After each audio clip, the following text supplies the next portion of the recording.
เพิ่นกำลังอ่านอยู่หั่นกำลังอ่านกับเจ้าประกาศกับพนักงานเพราะตอนนี้ก็เรียนจบแล้วกำลังสอบเวียกเฮ็ดแต่ก็สอบยากหลายบ่ฮู้ว่าอยู่ไสเพิ่นต้องการพนักงานอยู่ได้แหน่โอ้ยจะไปคิดยากหยังปานนั้น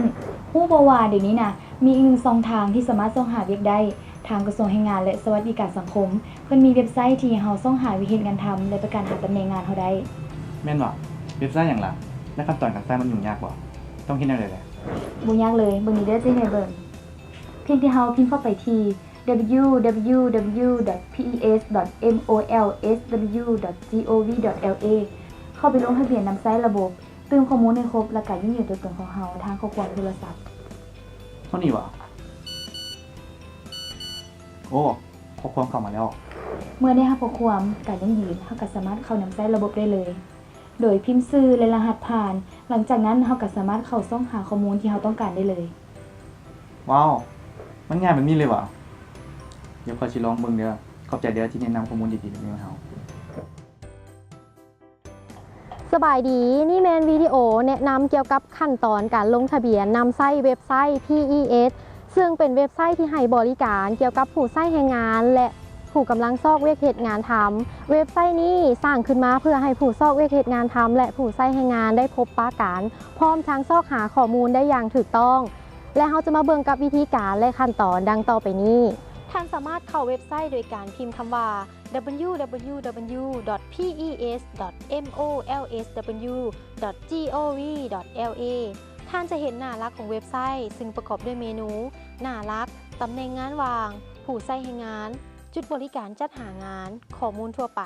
ติดต่อพวกเขาและคำช่วยเหลือซึ่งในเมนูหลักท่านสามารถเข้าไปเบิ่งเมนูย่อยเพื่อเบิ่งข้อมูลละเอียดต่างๆที่ท่านต้องการได้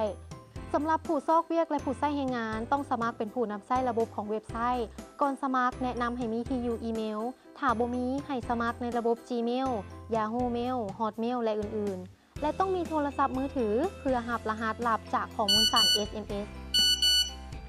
ให้ท่านดำเนินการลงทะเบียนนำไส้ตามขั้นตอนนี้ที่หน้ารักกดปุ่มลงทะเบียนเป็นผู้นำไส้ระบบเติมข้อมูลในแบบฟอร์มสมัครสมาชิกนำไส้ระบบซึ่งในแบบฟอร์มจะถามข้อมูลพื้นฐานสิ่งที่ควรเอาใจใส่ในการเติมข้อมูลในแบบฟอร์มเป็นการเลือกประเภทผู้นำไส้งานซึ่งมี2ประเภท 1. ผู้ซอกเวียกงานทำ 2. ผู้ใช้แรงงานท่านสามารถเลือกเอาได้จาก 1 ใน 2 จากนั้นให้ท่านเลือกเติมข้อมูลให้ครบถ้วนเมื่อเติมข้อมูลในแบบฟอร์มแล้วให้กดปุ่มสมัครสมาชิกผู้ใช้งานท่านจะได้รับรหัสลับจากข้อความสั่น SMS ทางโทรศัพท์ให้ท่านเข้านำไส้ระบบด้วยรหัสลับที่ท่านได้รับในห้องเขียนรหัสลับที่ได้รับจากข้อความสั่นให้ท่านกดปุ่มยืนยันและสืบต่อพอระบบจะพาท่านเข้าสู่ระบบแบบอัตโนมัติและท่านจะสังเกตเห็นเมนูข้างขวาซึ่งมาตามประเภทที่ท่านได้เลือกลงทะเบียนเป็นผู้นำไส้ระบบฮอตคันนี้ถือว่าท่านได้สำเร็จการสมัครเป็นผู้นำไส้เว็บไซต์แล้วเพียงเท่านี้ก็ถือว่าท่านสำเร็จในการสมัครเป็นสมาชิกผู้เข้าไส้เว็บไซต์แล้วลำดับต่อไปเราจะมาแนะนำวิธีการสำหรับผู้ที่จะสมัครในการซอกเวียกเหตุงานทำซึ่งมีวิธีการดังต่อไปนี้เข้าสู่ระบบด้วยรหัสผ่านนำไส้ระบบและรหัสผ่านซึ่งได้สั่งผ่านมาในการลงทะเบียนนำไส้ระบบกดปุ่มลงทะเบียนแล้วจะเห็นแบบฟอร์มให้ท่านเติมข้อมูลในแบบฟอร์มให้ครบในนั้นจะได้แบ่งออกเป็น5ภาคส่วนใหญ่คือข้อมูลเบื้องต้นประวัติส่วนตัวคุณวุฒิการศึกษาประสบการณ์เฮ็ดเวียกผ่านมาและเอกสารชีวประวัติย่อเอกสารชีวประวัติย่อแม่นการอัปโหลดหรือฝากชีวประวัติย่อที่เป็นเอกสารอิเล็กทรอนิกส์ภายหลังได้ลงข้อมูลแล้วให้ท่านกดปุ่มบันทึกในนี้หากท่านต้องการกลับไปแก้ไขข้อมูลแมนสามารถเข้าไปแก้ไขโดยการกดปุ่มชีวประวัติย่อของค่อยต่อมาจะมาแนะนำวิธีการลงทะเบียนสำหรับผู้ใช้แรงงานซึ่งมีขั้นตอนดังต่อไปนี้เข้าสู่ระบบด้วยรหัสผ่านนำใช้ระบบและรหัสผ่านซึ่งได้สร้างผ่านมาในการลงทะเบียนนำใช้ระบบกดปุ่มลงทะเบียนเพื่อลงทะเบียนเป็นผู้ใช้แรงงานในเว็บไซต์ท่านจะเห็นฟอร์มผู้ใช้แรงงานซึ่งท่านต้องเติมข้อมูลในแบบฟอร์มนี้ก่อนท่านจึงจะสามารถประกาศตำแหน่งวางงานได้ภายหลังที่ท่านได้เติมข้อมูลทั้งหมดแล้วให้กดปุ่มบันทึกเพื่อบันทึกข้อมูลบริษัทท่านภายหลังลงทะเบียนแล้วให้กดปุ่มบริษัทของค่อยเขาจะเห็นรายชื่อที่มีและเครื่องหมายการค้าของบริษัท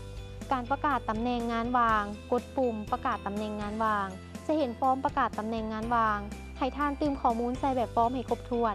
จากนั้นกดปุ่มบันทึกเพื่อบันทึกข้อมูลตำแหน่งงานวาง แล้วท่านจะเห็นรายการของตำแหน่งงานวางที่ได้ประกาศวิดีโอข้างเทิงนี้ข้าพเจ้าเชื่อว่าท่านสามารถลงทะเบียนได้ด้วยตัวของท่านเองหากมีปัญหาใดหรือบ่เข้าใจบอนใดสามารถติดต่อได้ที่แผนกส่งเสริมการจัดหางานกรมพัฒนาฝีมือแรงงานและจัดหางานกระทรวงแรงงานและสวัสดิการสังคมได้ตามเบอร์โทรนี้